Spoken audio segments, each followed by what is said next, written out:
This morning at church, our pastor asked us to pray a prayer.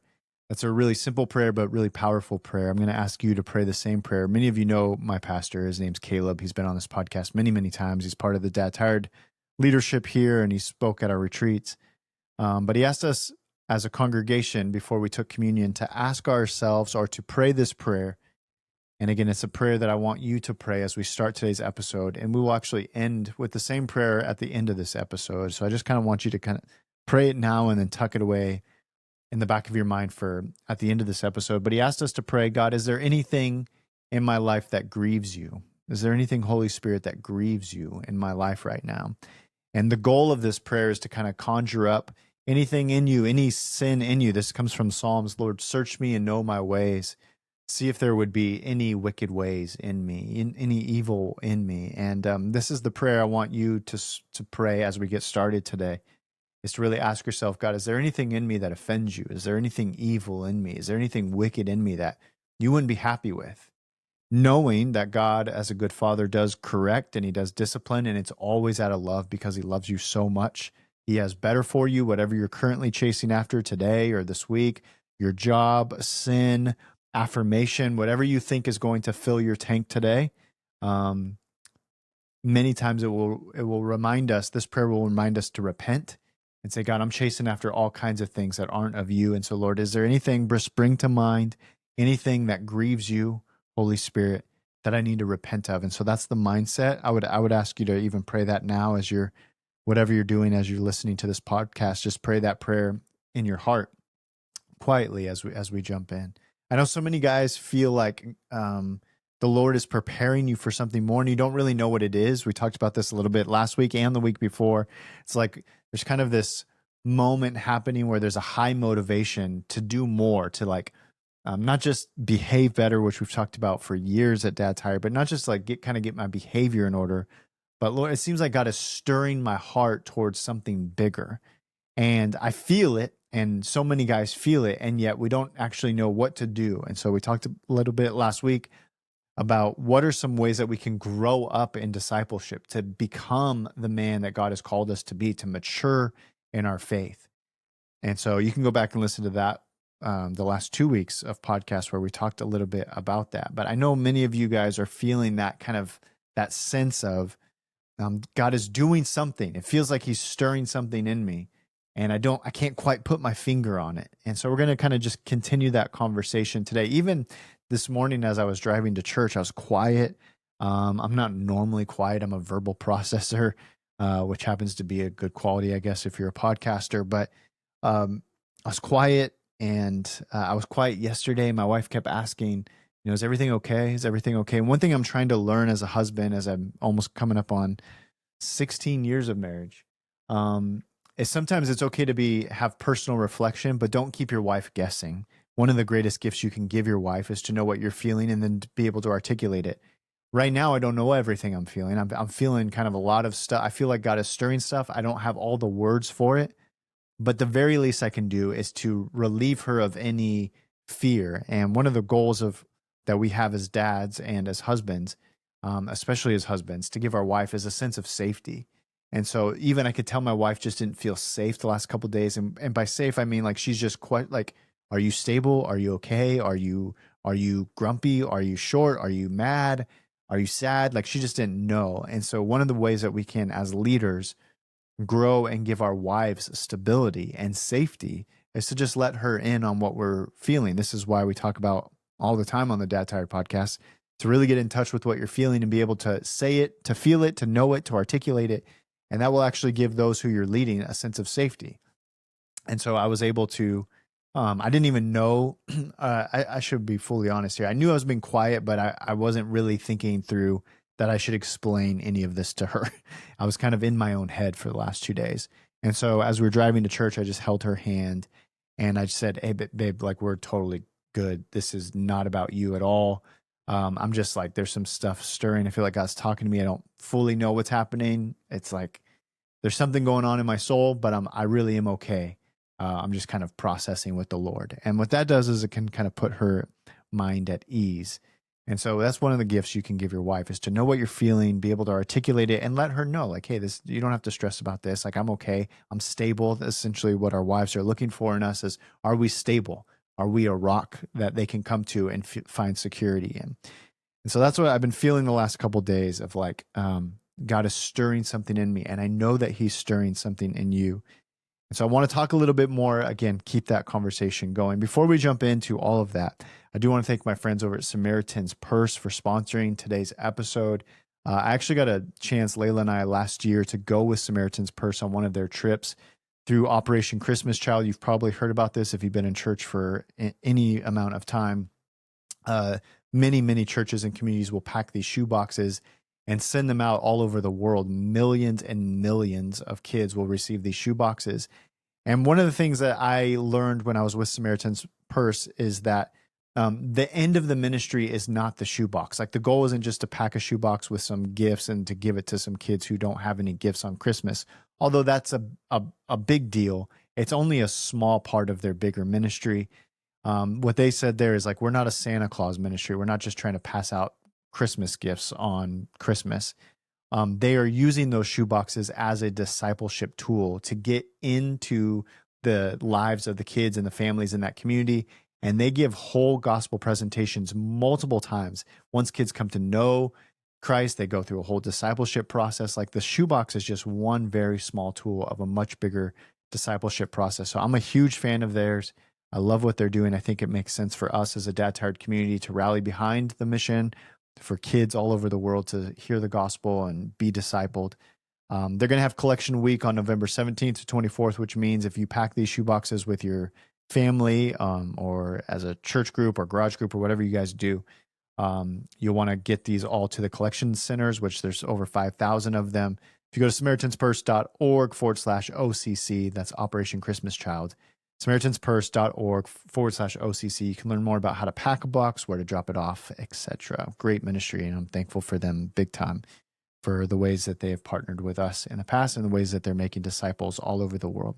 I had this boss when I was still in high school, and this guy, he was an executive headhunter. So this was back, I don't know if I totally want to date myself, but this was back when I don't think the iPhone wasn't out or anything like that. And this guy he would go around and he would find top executives in the country, and he would try to find the best executives and match them with companies who needed certain employees. So this was often vice presidents, presidents, chief marketing officers, things like that, for their company, usually in the like the telecom space. So AT&T, T-Mobile, Verizon, all these kinds of places. So if they needed a job, we would go look for talent. So I had dude, I was like 17 years old. I had nothing to bring to the table when it came to offering value to this company. In hindsight, I was thinking about this yesterday. In hindsight, he like paid me so he could mentor me, which is really such a gift. You know, it's like, hey, let me pay you so you can be around me so I can teach you some things. And that's really what he did. He taught me so much about life and how to be, in many ways, like manhood. And he did a wonderful job kind of taking me under his wing during that season of my life. Anyway, what we would do is he would teach me how to look for resumes, how to then prep these high-level executives for interviews. And one of the things that we would do to prep guys and gals for these interviews was we would tell them to clean their car. And the reason we did that is because one time this happened in his company, where one time a guy went into this high-level executive interview and he crushed it. And the president of the company liked him, and they were walking back to the car and, you know, just doing small talk before the guy got back in his car. When the guy who was applying for the job opened the door, his car was a mess. And the president actually liked him a lot, wanted to hire him, but decided in that moment that he wasn't going to hire him because his car was too sloppy. He was messy, and he thought, if he can't even handle his car, like he can't even take care of the junk in his car, like I don't trust him with the big responsibilities that we have in our company. And he ended up telling my boss that, you know, that I really like this guy you sent, but his car was too big of a mess. So send me somebody who's got a little bit cleaner car. And we flagged that, and that made sense to us. It made sense to my boss. And so we would train people when you're going to go apply for a job, clean your car, because you never know if they'll walk you out to your car and you don't want to appear to be sloppy. Like your life isn't in order. The car was just a representation of what might else be going on underneath this guy's, underneath the hood of all the other areas of his life. And so that really disqualified him. The reason I'm saying all this is because today's episode is going to be really, really practical.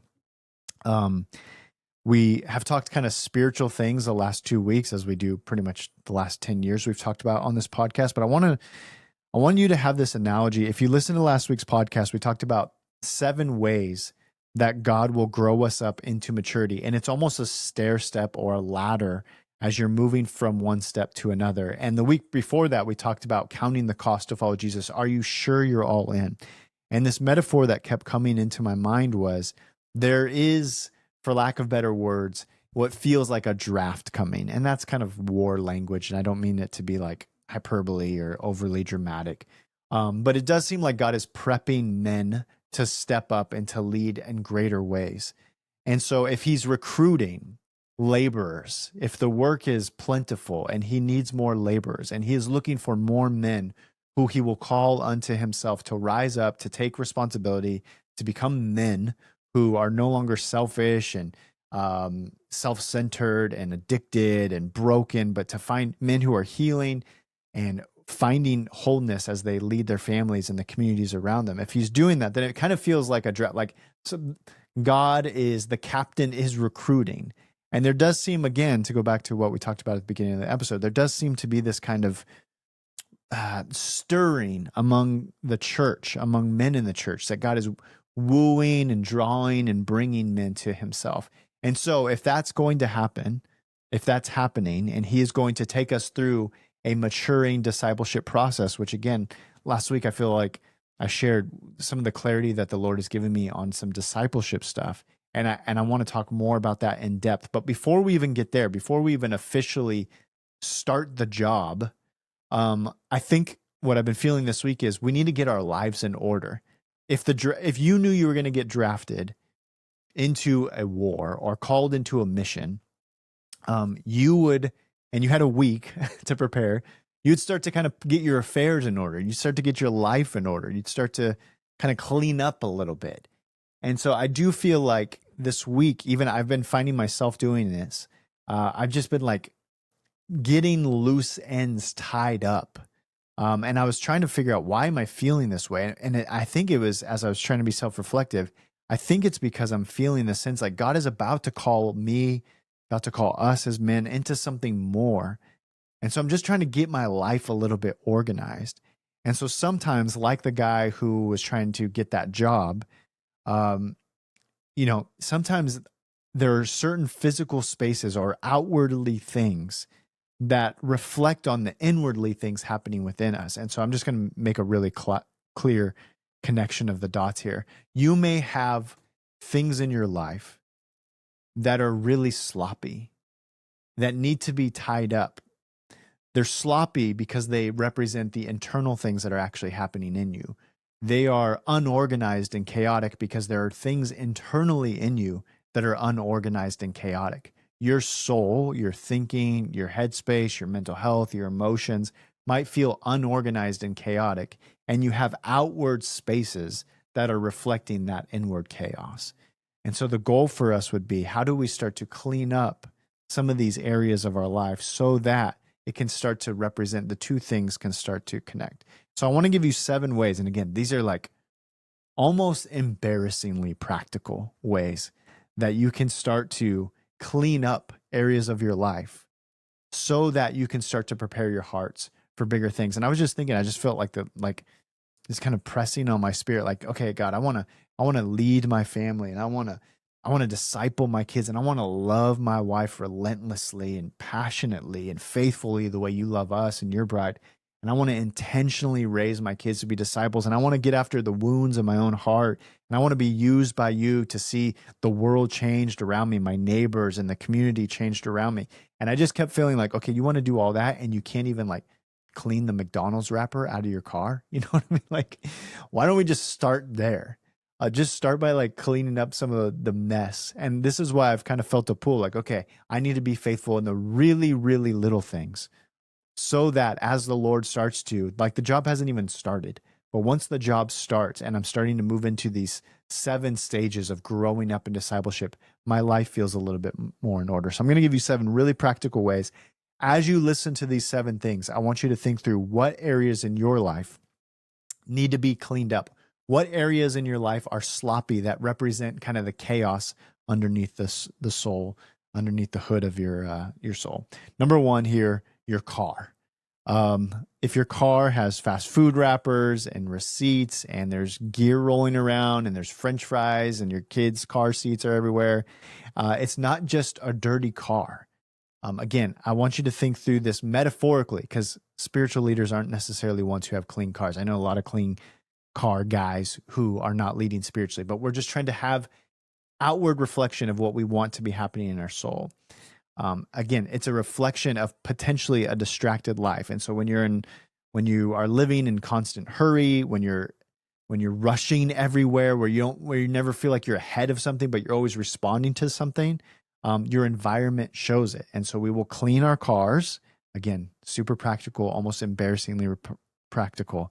But we're going to reclaim our pace. And this is what it does. Like, I'm not reacting to my life. I'm not constantly trying to catch up. I'm in control here. I am setting the pace. And so again, maybe your car is an outward reflection of what's happening internally. The same can be true, number 2, of your desk, your workspace.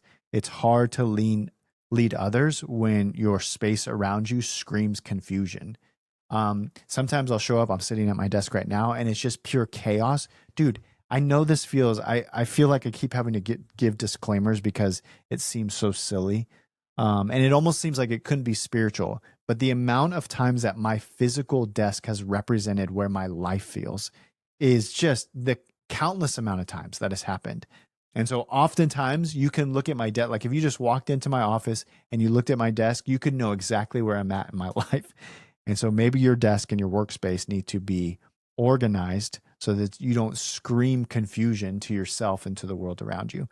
Your phone, and I'm just going to say this right off the bat, I'm so convicted. As I put this list together, I was so convicted to even put this one on there because it's embarrassing for me. This is something I have on my to-do list this week.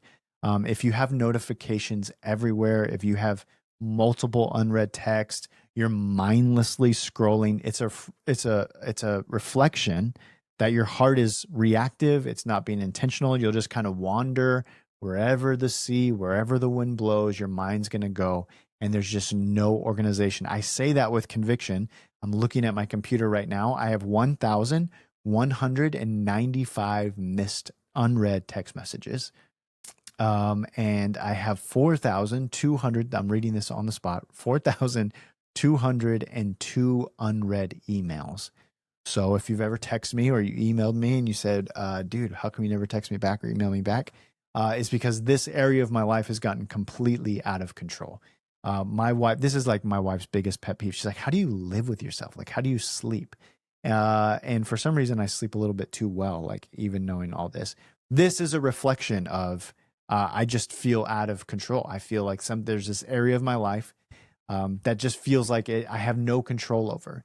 And so as I'm getting prepared for the Lord to lead me into bigger things, I want to rein in sloppy areas of my life. And this, in full transparency, is a sloppy area of my life. This is a place I'm not mindlessly scrolling. I can't say that. I don't have any social media, no news, nowhere where I can mindlessly scroll. But when it comes to notifications, it's frankly super embarrassing. And so I'm admitting that to you because I'm not reading this list as a guy who's got it down perfectly, but an area of my own life where I want to find organization. I want to not be sloppy in this area. Number 4, your finances. You might have maxed out cards. You have no budget. You're just always kind of winging it. And money always reveals what we value. If you're constantly behind, if you're constantly stressed, if you constantly feel like your money is just flying in and out and you have no control over it, you will never have margin for mission. You will never have margin for generosity. Money will always control you and you will be a slave to it. And so for us as men, or being called into a greater mission, we want to find areas of our life that feel sloppy. And if money feels like a sloppy area for you, we have to start thinking through, okay, I need to get this under control. Number 5, your health. And I'm just going to speak candidly here. I've gone through all kinds of seasons in my health journey, taking care of my body. But if you are skipping sleep, if you are living and dying by how much caffeine and energy drinks you're taking, if you're eating whatever's in front of you quickly with no regard of how that's going to affect your body is the engine that God gave you to carry out this mission for the journey.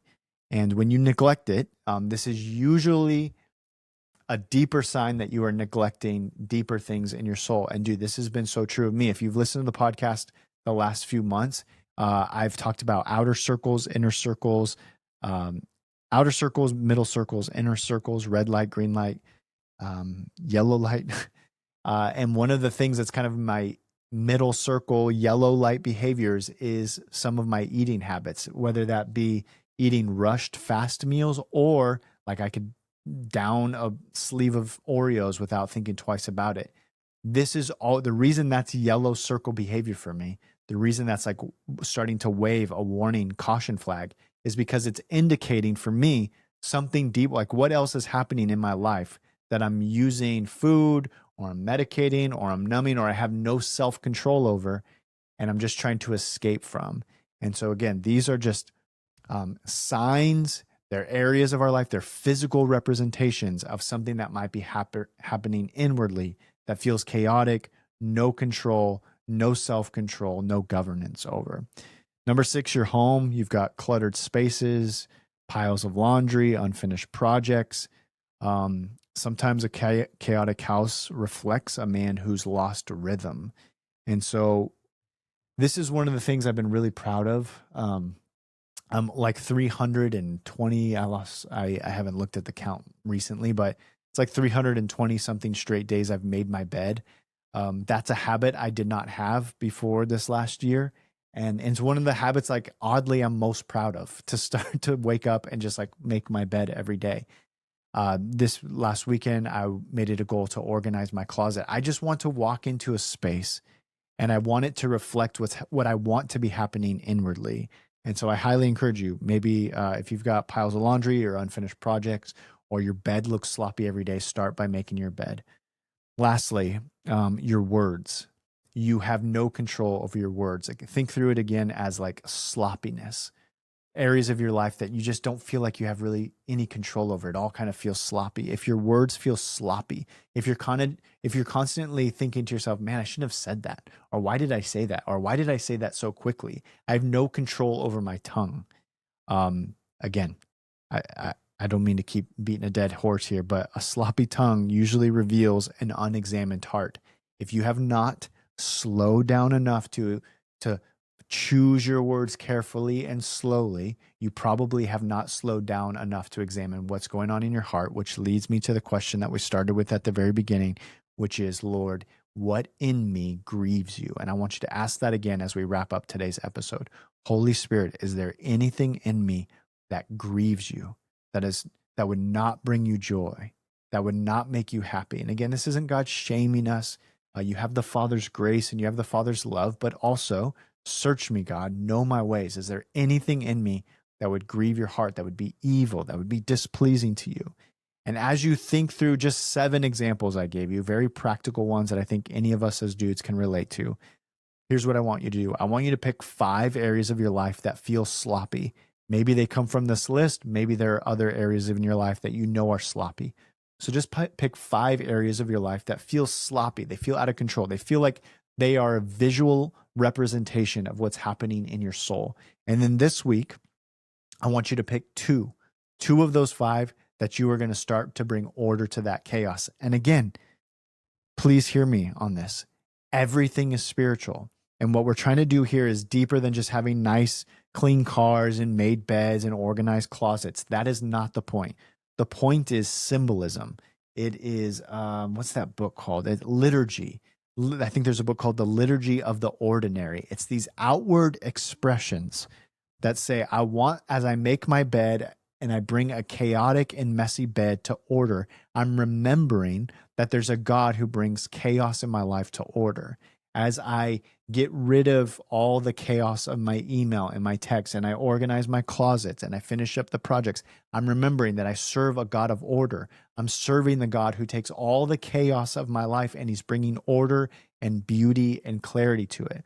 And all of this is symbolic. Again, who cares if you, really at the end of the day, like if you have an extra pile of laundry. But what we're doing is trying to bring symbolism to our life to say, God, I want to be ready so that when you call me into this deeper discipleship journey with you, I have things in order. How can I go change the world? How can I be the dad God has called me to be that's going to leave a legacy for generations? How can I love my wife relentlessly when I can't even get the wrapper out of the back seat of the car? I hope that makes sense. I don't want to shame, like, dude, I'm saying everything I say on the Dad Tired podcast is usually the things that I'm feeling. And this is most certainly a great example of that. Like I'm feeling all of these things. And this is me. I wasn't trying to plan a podcast episode. This is what I've been dealing with this personally, my own all week is like, Lord, how can I start to get my life in order so that my life is an outward expression of what's happening inwardly? And I wanted you to be encouraged by that as well. I hope you don't feel shamed by that. I hope you feel encouraged to clean up the sloppiness because God is about to call you into something bigger. I love you, brother. I'll see you next week.